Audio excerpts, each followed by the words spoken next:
તો મિત્રો સ્વાગત છે મારી યુટ્યુબ ચેનલમાં. આજે આપણે વાત કરીશું ટ્રેક્ટરની ટ્રોલી ખરીદવા માટે સરકાર આપી રહી છે સહાય. કૃષિ ઉત્પાદન પરિવહન માટે રાજ્યના ખેડૂતો સામાન્ય રીતે ટ્રેક્ટર અને ઓછા જણ હોય તે સંજોગોમાં ભાડુથી અન્ય વાહન દ્વારા કૃષિ ઉત્પાદન ખેતી બજારો કે અન્ય બજારોમાં પહોંચતા હોય છે. ઘણી વખત પરિવહન માટે સાધન ઉપલબ્ધ ન હોય ત્યારે ખેડૂતોએ મુશ્કેલીઓનો સામનો કરવો પડે છે. આમ કૃષિ ઉત્પાદન પરિવહન સરળ બનાવવા માટે હેતુસર મીડિયમ સાઇઝના વાહન અને ટ્રેક્ટર ટ્રોલીની ખરીદી ઉપર નાણાકીય સહાય આપવામાં કિસાન પરિવહન યોજના કૃષિ વિભાગ દ્વારા ચલાવવામાં આવી રહી છે.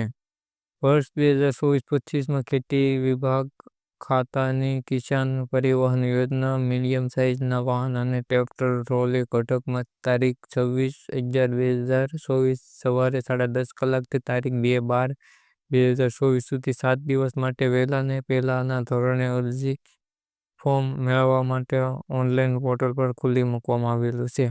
યોજનાના ઠરાવની જોગવાઈ મુજબ નાણાકીય વર્ષ 2024-25 એટલે કે તારીખ 1/4/2024 બાદ CMVR એટલે કે સેન્ટ્રલ મોટર વ્હીકલ રૂલ હેઠળ નોંધણી થયેલા 600 કિગ્રાથી લઈને 1500 કિગ્રા સુધીના ભારે વાહન ક્ષમતા ધરાવતા માલવાહક વાહનને પૈકી વાહન અને ટ્રેક્ટર ટ્રોલી ઘટક માટે જે ખેડૂત લાભાર્થી ટ્રેક્ટરનું પાર્કિંગ ધરાવતા હોય અને ચાલુ વર્ષના નાણાકીય વર્ષમાં RTOમાં ટ્રેક્ટર ટ્રોલીનું રજીસ્ટ્રેશન પાસિંગ થયેલું હોય અથવા આગામી દિવસોમાં ખરીદવાનું આયોજન કરી સહાય મેળવવા માંગતા હોય તેવા ખેડૂત મિત્રોએ અરજી કરવા વિનંતી.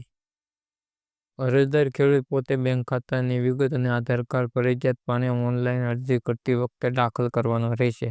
જે સહુ ખેડૂત મિત્રોએ નોંધ લેવી. જાણવામાં આવ્યું અને વધુ જાણકારી માટે આપના વિસ્તારના ગ્રામ સેવક અથવા તાલુકા પંચાયત કચેરી ખેતી વિભાગ શાખાનો સંપર્ક કરવાનો રહેશે.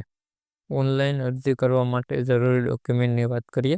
7, 12, 8 આની નકલ, આધાર કાર્ડની નકલ, બેંક પાસબુકના પ્રથમ પેજની નકલ, મોબાઈલ નંબર, રેશન કાર્ડ ફરજિયાત નથી. ખરીદી કર્યા પછી ડોક્યુમેન્ટ કોને રજૂ કરવાના રહેશે તેની વાત કરીએ.